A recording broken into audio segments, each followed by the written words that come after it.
한류 열풍이 불고 있습니다. K-팝이라고 해서 우리나라의 음악이 전 세계적으로 사랑받고 있는데요.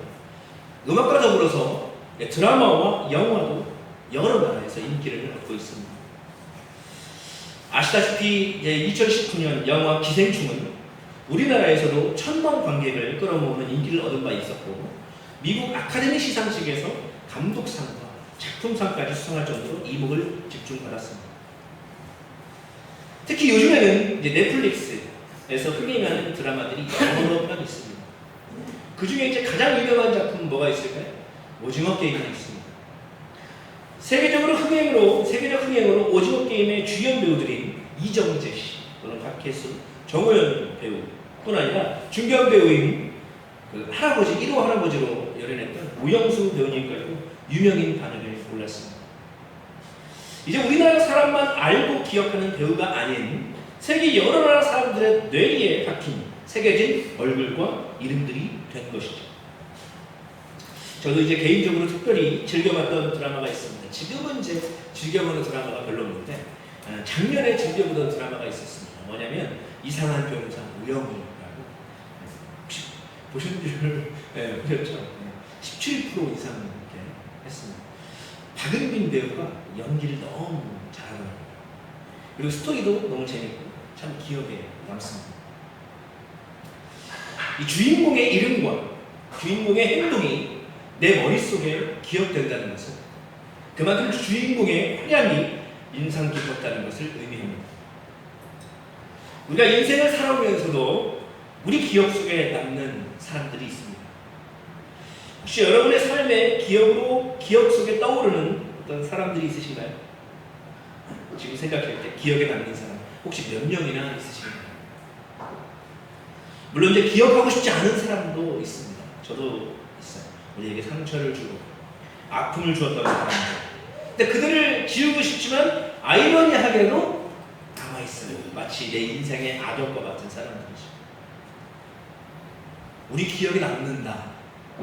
기억에 남는 사람. 또 좋게 선한 기억을 남는 사람. 그분은 우리 삶에 큰 영향을 준, 선한 영향을 준 사람이라고 우리가 말할 수 있습니다. 이 시간 도전합니다.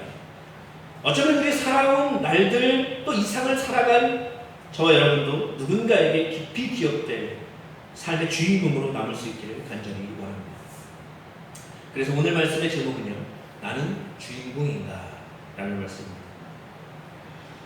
성경에는 수많은 주인공들이 있습니다. 첫 사람 아담부터 신약의 위대한 전도자 바울에 이르기까지, 그리고 그 주인공들을 위시해서 많은 조연들과 뭇 사람들이 등장하는 드라마 같은 이야기들이 성경 속에 펼쳐져 있습니다. 그 중에 이제 오늘 다윗도 또 그 인생 중에서 사무엘상 17장에 등장하는 주인공인 소년 다윗, 그 이야기를 통해서 우리가 신앙의 주인공은 어떠한 사람의 모습인가 엿보고자 합니다. 많은 도전과 은혜가 있기를 소망합니다. 먼저 우리 본문이 담긴 사무엘상 17장, 익히 알지만 그 이야기를 잠깐 보겠습니다. 본문에 대치하고 있는 두 민족이 있습니다. 그 민족의 군대가 있습니다. 한 군대는 이스라엘 군대입니다. 또 한 군대는 블레셋의 군대입니다. 이제 한참을 대치하고 있는 중에 블레셋의 수장이, 그 군대의 수장이 나옵니다. 바로 누구예요? 골리앗입니다. 이 골리앗은 이 드라마, 이 이야기의 악역입니다. 사무엘상 17장 4절에 블레셋 사람들의 진영에서 싸움을 도두는 자가 왔는데 그의 이름은 골리앗이요 가드 사람이라 그의 키는 6규빗 한 뼘이요. 6규빗 한 뼘이래요. 약 3m의 거리입니다. 엄청납니다. 압도적인 비주얼입니다. 여기에 이제 골리앗의 모습에 겁에 질려 있는 이스라엘의 모습이 선해요. 이 와중에 소년 다윗, 주인공 소년 다윗이 등장합니다. 사무엘상 17장 17절 18절이에요. 이새가 그의 아들 다윗에게 이르되 지금 네 형들을 위하여 이 볶은국식 한 에바와 이 떡 10덩이를 가지고 진영으로 속히 가서 네 형들에게 주고 이 치즈 10덩이를 가져다가 그들의 천부장에게 주고 네 형들의 안부를 살피고 증표를 가져가. 원래 이 어린 소년 다윗이 전쟁터에 온 계기는요, 전쟁을 하러 온 것이 아닙니다. 다름 아닌 아버지 이세의 심부름을 하기 위해서 전쟁터에 온 것이죠.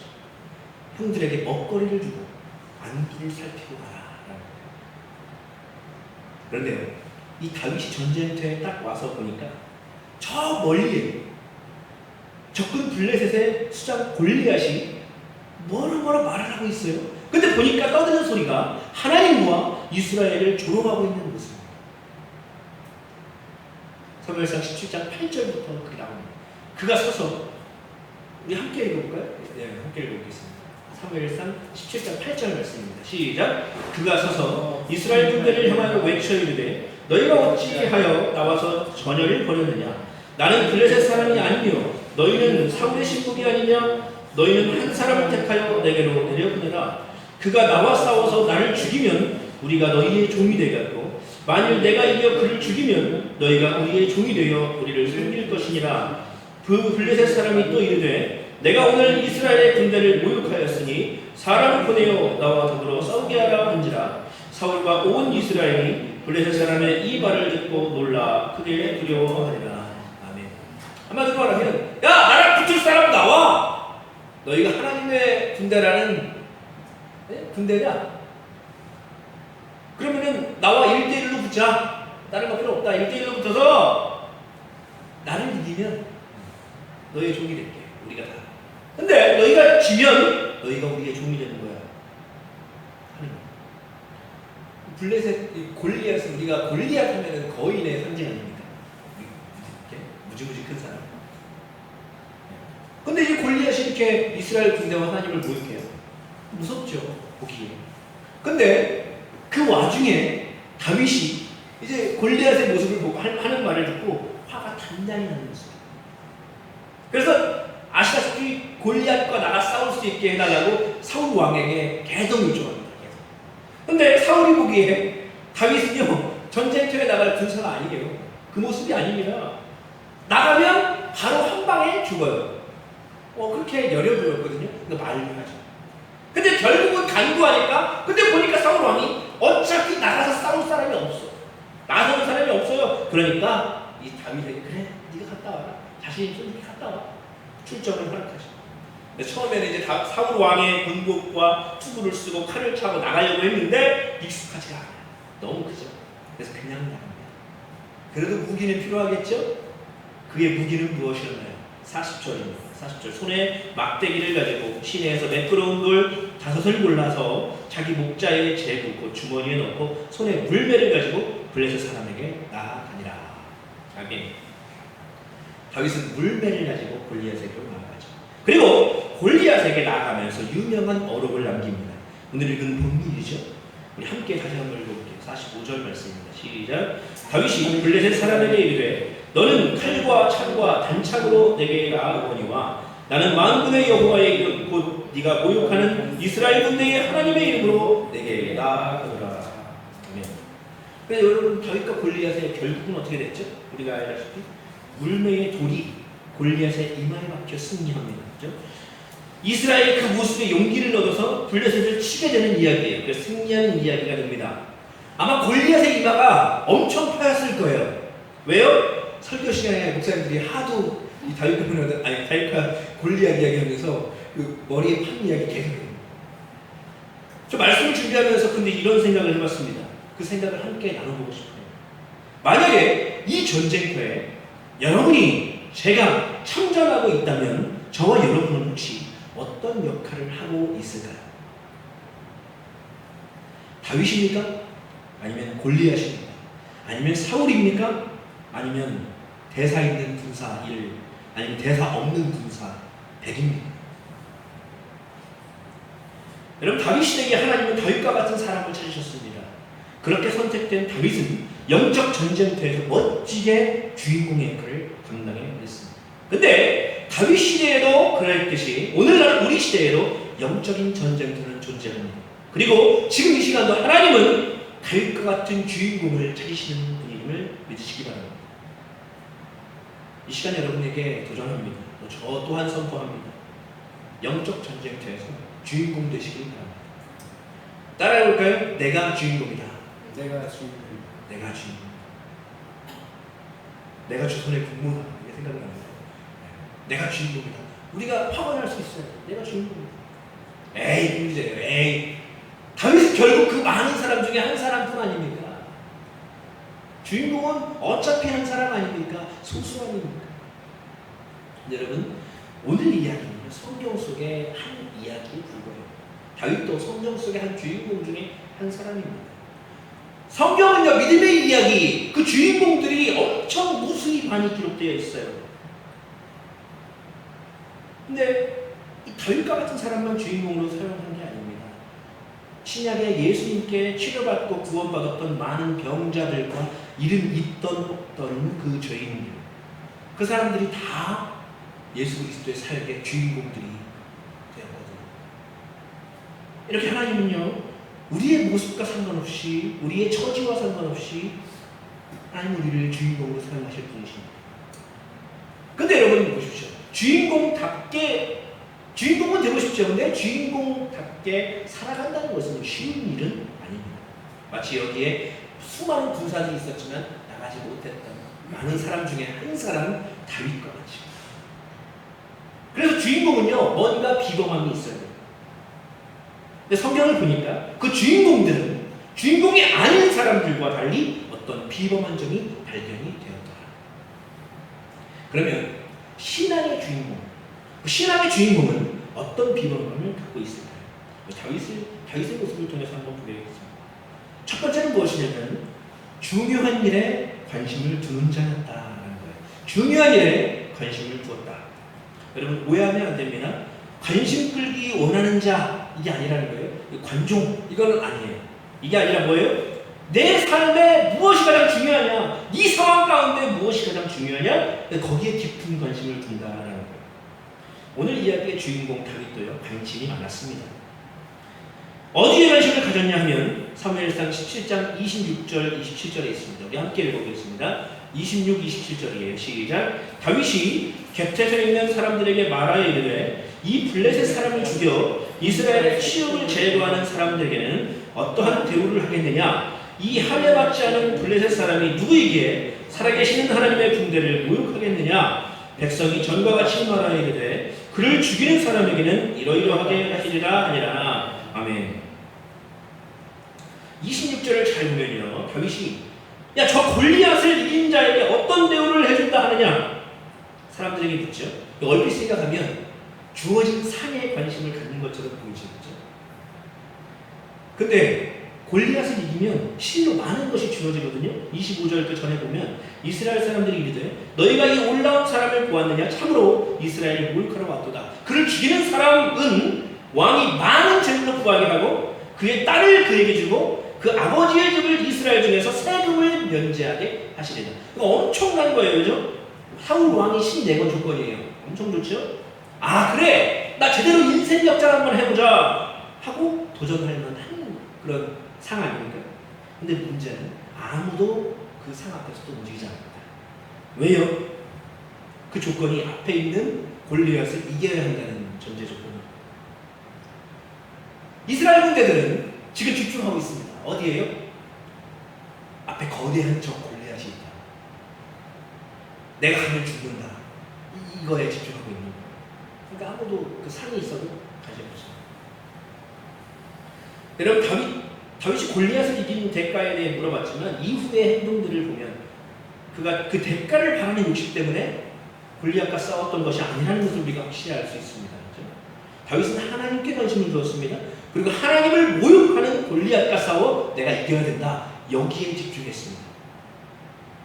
그러면 우리가 다윗의 그 관심을 제껴두고 먼저 주인공이 아닌 조연들은 어떤 생각을 하고 있었을까? 조연들은 어떤 데에 관심을 갖고 있었을까? 한번 먼저 살펴보겠습니다. 조연이었던 사람 중에 누가 있냐면요, 첫째 형, 다윗의 첫째 형 엘리압이 있습니다. 당시에 이세의 첫째, 둘째, 셋째 아들 엘리압, 아비나답, 그리고 삼마, 이 세 아들도 군사로 출정한 상태였어요. 근데 이제 한참 전쟁에 이제 긴장감이 도는 가운데에 방어 태세를 갖추고 대치하고 있어요. 근데 그때에 막내 동생 다윗이 전쟁에 온 거죠. 전쟁터에 온 거죠. 근데 가만히 자기 동생이 사람들이랑 하는 말을 들으니까 과감해요. 저 골리앗에게 무엇을 준답니까? 사람들이 뭐 이런 걸 준답니다. 아니 이건 하면서 막 이야기 나누고 있어요.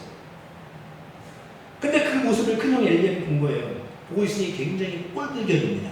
자기 동생 다윗이. 뭐라고 와서 이제 쥐가 뭐라고 와서 큰 소리 치고 있냐 싶은 거죠. 그래서 엘리압이 다윗에게 말합니다. 28절입니다. 자 시작. 큰형 엘리압이 다윗이 사람들에게 하는 말을 들은지라 그가 다윗에게 노를 말하여 이르되 네가 어찌하여 이리로 내려왔느냐 들에 있는 양들을 누구에게 맡겼느냐 나는 네 교만과 네 마음의 완악함을 아노니 네가 전쟁을 구경하러 왔도다. 아멘. 삶을 살다 보면요 여러 사람의 유형들을 여러 유형의 사람들 그 중에 엘리압과 같은 유형의 사람이 있는 거예요. 자기는요 다윗처럼 뭐 큰 소리 내서 사람들에게 그런 걸 물어보기나 했을까요? 그냥 두려워갖고 계속 숨어 있는데 그렇죠? 행동으로 옮기지는 못하는데 화를 내는 저 하나님의 이름을 모욕하는 저 다윗이 그것 때문에 화를 내고 있는 것인데 그거 다윗을 깎아내리려고 해요. 다윗이 억울하죠? 그래서 엘리압에게 이렇게 항변하죠. 29절에 다윗이 이르되 내가 무엇을 하였나이까? 어찌 이유가 없으리까 하니. 근데 다윗이 원래 전쟁터에 온 이유가 뭐라고요? 신분할 때입니다. 신분. 근데 형들에게 안부를 묻고 오라는 아버지 말씀에 순종해서 그래서 양과 양치는 것도요 다른 사람에게 잘 맡기고 왔어요. 근데 야 니네 양들은 어떻게 하고 왔느냐? 내팽이 치고 왔느냐? 이 게으른 놈아, 이 기만한 놈아 하는 구경하러 왔대요 전쟁을 얘기하는 거예요. 근데 원래대로 따지면 어떤 반응을 엘리에게 했어야 되냐면 걱정을 했어야 되는 거예요. 자초지종으로 물었어요. 자초지종으로 너야 막내야 너 여기 오면 안 돼. 위험해. 너 어떻게 왔어? 이거라도 물어봐야 될 거 아닙니까? 근데 엘리야는 그러지 않았어요. 왜요? 질투에 사로잡힌 사람. 질투. 왜요? 그 전에 사무엘이 장차 왕이 될 사람에게 기름을 부어 이새의 집에 왔을 때 자기와 둘째와 셋째 다 있었는데 기름 붓지 않았어요. 그리고 결국은 막내 왕이 될 것 같지도 않은 왕이 될 상도 아닌 다윗에게 기름 부은 것을 보았거든요. 그러니까 이 첫째 엘리야가 얼마나 상합니까? 마음이 상합니까? 시기와 질투 똘똘 붙였다는 거예요. 내려보고 보십시오. 오늘 이야기에 등장하는 엘리야는 결국은 주인공으로 사용되지 못한 거예요. 한낱 조연 대사 있는 조연밖에 안 되는 거예요. 왜요? 그의 삶의 모습에서 드러나는 게 뭐예요? 분노의 참 모습이죠. 하나님 때문에 분노해야 되는 지금 그 상황 가운데 하나님 모욕하는 그 골리앗이 보이는 게 아니에요. 누가 보여요? 자기의 질투와 시기의 대상이 다윗이 보였다. 거기에 집중하고 있었고 엘리압이 지금 집중하고 있는 게 뭐라고요? 전쟁터에서 다윗에게 뭐라고 깎아내리는 거기에 집중하고 있었다. 그러면 우리가 또 다른 조역을 한번 보겠습니다. 이 조역급 중에 가장 중요한 사람 누가 있을까요? 사울 왕이 있죠. 사울 왕은 이제 말 그대로 왕이에요. 근데 그냥 왕입니까? 아니에요. 다른 나라의 왕도 아니고 하나님께서 세운 이스라엘. 그러면 이 사울이 본래는 주인공과 같아야 돼요. 근데 이 골리앗과 블레셋에 두려워서 군사들 뒤에 숨어 있어요. 참 비겁한 자의 모습이에요. 뭐 어쨌든지 왕으로서 참 곤란해진 상황 가운데에 다윗이 골리앗을 이기고 승리했습니다. 굉장히 다행이죠. 이 왕의 위신을 세워준 사람 아닙니까 다윗. 그런데 후에 사울은 마음에 들지 않는 한 광경을 맞이합니다. 이제 다윗이 골리앗을 죽이고 성으로 복귀하는데 사람들이 다윗을 향하여 외치는 거예요. 사울이 죽인 자는 천천히요 다윗은 마음만이로다. 근데 여러분 보십시오. 이 전쟁에서 누구 때문에 지금 승리한 거예요? 사실 다윗 때문입니다. 근데 사울이 이 위기 상황이 종료가 딱 되니까 전쟁을 승리를 딱 하니까 그 영광을 원래 누가 얻어야 돼요? 자기가 얻어야 돼요. 근데 다윗이 얻는 것처럼 보이는 거예요. 그럼 원래 너그러운 왕이었으면 그래 다윗 칭찬할 만하지. 나는 전쟁터 나가지도 않았는데 명령만 했을 뿐인데 쟤는 나가서 골리앗을 쓰러뜨렸어.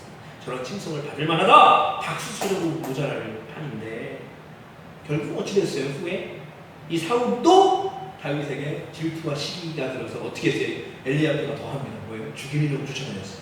그 인생을 죽이려고 쫓아다녔어요. 어떻게 이럴 수 있습니까? 영웅을 반역자로 만드는 거예요. 자기가 아쉬울 때는 이용하고 다 쓰면 버리고. 그게 사울의 모습이에요. 그렇기 때문에 사울도 주인공으로 사용되지 못했다. 왜요? 어디에 집중했어요? 사울은 하나님을 모욕하는 골리앗에게 이겨야 된다. 여기에 집중한 게 아니라 뭐예요? 자기 영광. 내가 여기서 쟤 이기면 승리하면 그 왕으로서의 칭송받을 영광을 생각했다. 거기에 집중했다라는 거예요.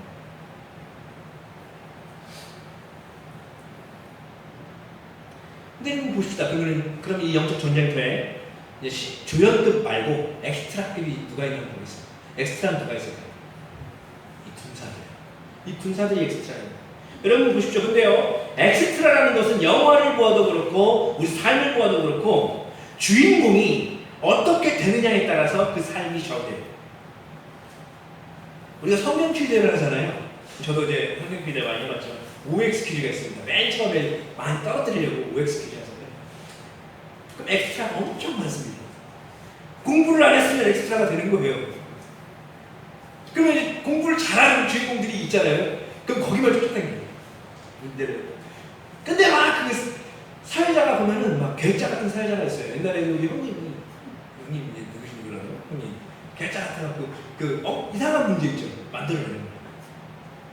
돼지가 1000마리, 1001마리, 2000마리다 뭐 이런 거 해갖고 그럼 헷갈리잖아요. 사람들이 내가 저걸 공부한 게 아닌데 주인공조차도 내 저걸 공부하지 않았는데 그럼 이제 선택을 할 거 아닙니까?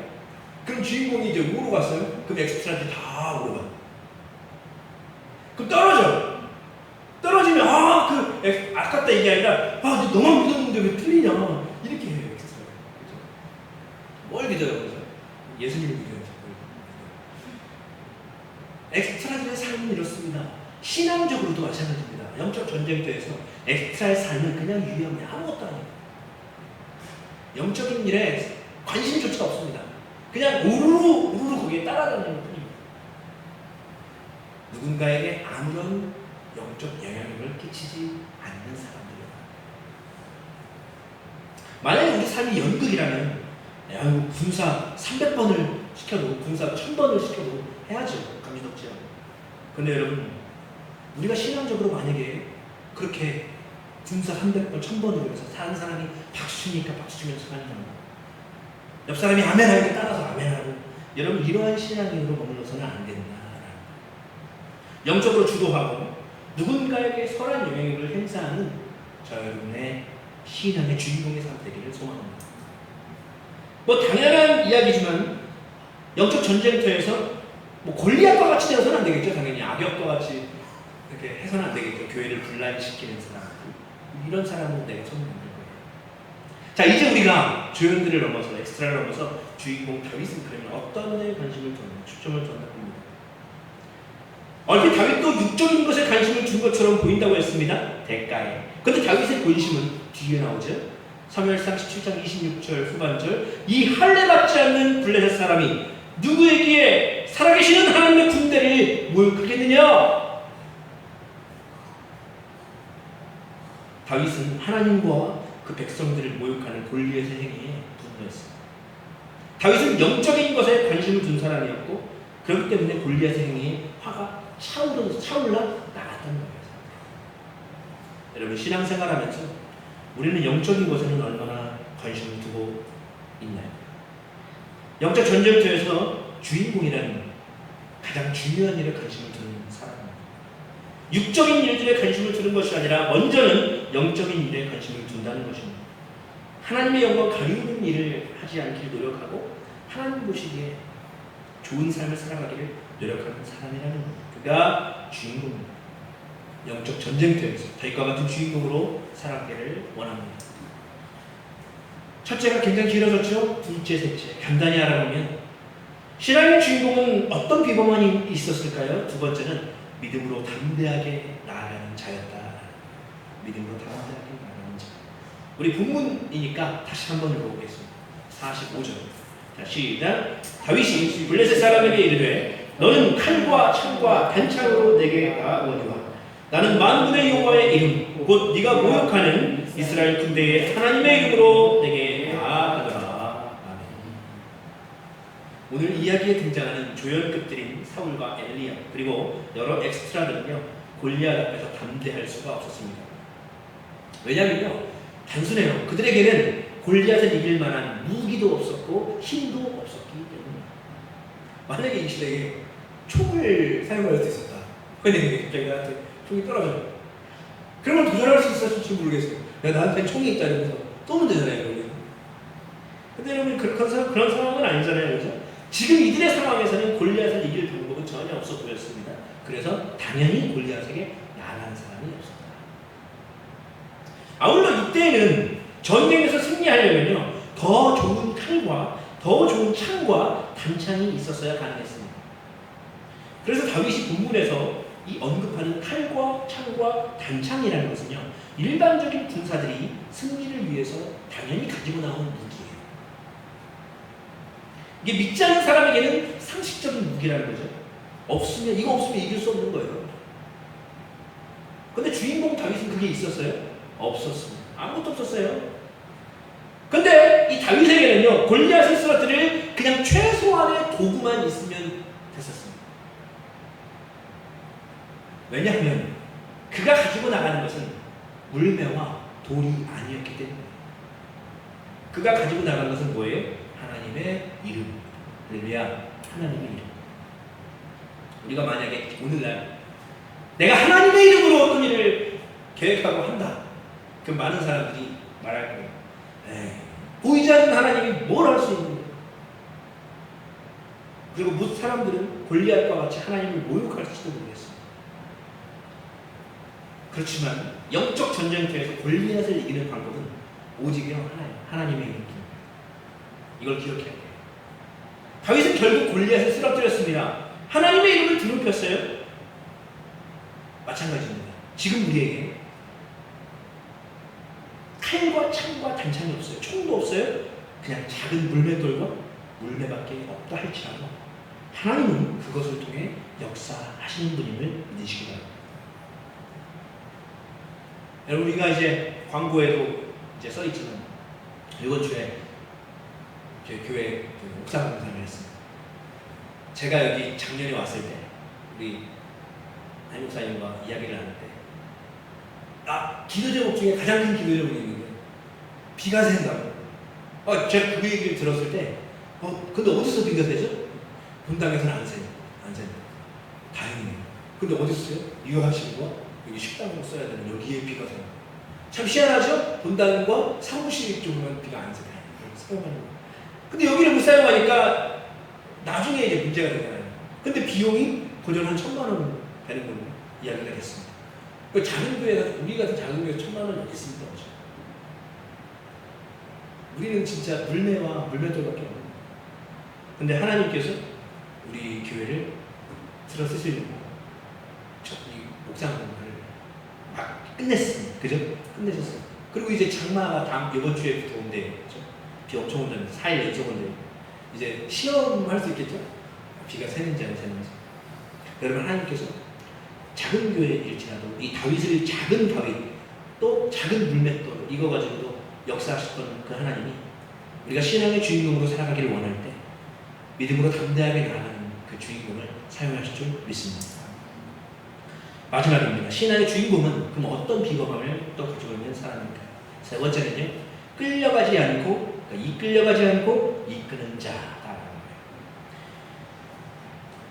사무엘상 17장 51절에 보면 다윗이 달려가서 블레셋 사람을 밟고 그의 칼을 그 칼집에서 빼내어 그 칼로 그를 죽이고 그의 머리를 베니 블레셋 사람들이 자기 용사의 죽음을 보고 도망하는 자 했습니다. 그래서 52절에 이스라엘과 유다 사람들이 일어나서 소리 지르며 블레셋 사람들을 쫓아 가이와 에그론 성문까지 이르렀고 블레셋 사람들의 부상자들은 사람 가는 길에서부터 가드와 에그론까지 엎드려 졌더라.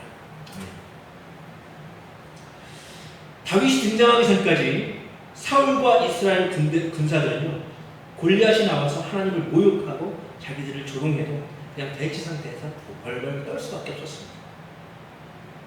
그러다가 이 다윗이 골리앗을 쓰러뜨려 죽이고 블레셋 사람들이 도망하는 모습을 볼 때에 그제서야 마치 용기 난 것처럼 해서 다윗의 뒤를 따라서 블레셋 사람들을 쫓아서 그들을 쳤습니다. 방금 읽은 말씀을 통해서 우리가 신앙인의 두 가지 유형을 볼 수 있습니다. 한 유형은 다윗과 같이 영적인 일을 도모하고 이끄는 신앙입니다. 또 한 유형은 이끌려 가는 듯하는 신앙생활을 하는 유형입니다.